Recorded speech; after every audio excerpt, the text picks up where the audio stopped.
একজন প্রশ্ন করেছে, ভালো মেয়ে পাওয়ার জন্য কি করণীয়? আমি উত্তর দিয়েছি, দোয়া ছাড়া কোনো করণীয় নাই। কারণ কলেজ বিশ্ববিদ্যালয়ের সমস্ত মেয়েরা পড়াশোনা করছে, একটা মেয়ের যে কয়টা বন্ধুরে বা তার ঠিক ঠিকানা নেই।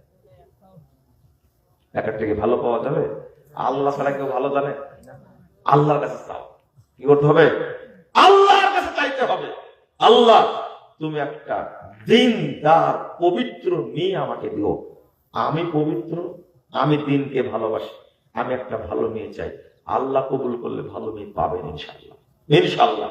আর মুরব্বীদের দোয়া নিবেন, আলেমদের দোয়া নিবেন, দোয়া করবেন, আল্লাহ যেন আমাকে একটা ভালো একবারে দিনদার একটা মেয়ে যেন কপালে দেয়। কিন্তু আপনারা দিনদার খোঁজেন, সবগুলো শয়তানি খালি খুঁজে বেশি টাকা পয়সা কার বাপের আছে, কে বেশি বড় চাকরি করে, আর কার মাধ্যমে দেখা যাবে কোন মেয়েটা বেশি বড় চাকরি করে, ওই চাকরিওয়ালা মেয়েকে বিয়ে করুন আপনি, তাই না? বাচ্চাও হবে ওই রকমই দেখবেন, একবারে খান মাছ মার্কা হবে। মনে রাখেন, ওই চিন্তা করেন কেন? আল্লাহ নবী সাল্লাল্লাহু আলাইহি ওয়াসাল্লাম বলতেন, সব বাদ দাও, দিনকে প্রাধান্য দাও, দিনকে প্রাধান্য দাও। আল্লাহ তুমি আমাদের বোঝার তৌফিক দান করো, আল্লাহুম্মা আমিন। এত বক্তব্য দিলে মনে থাকবে না।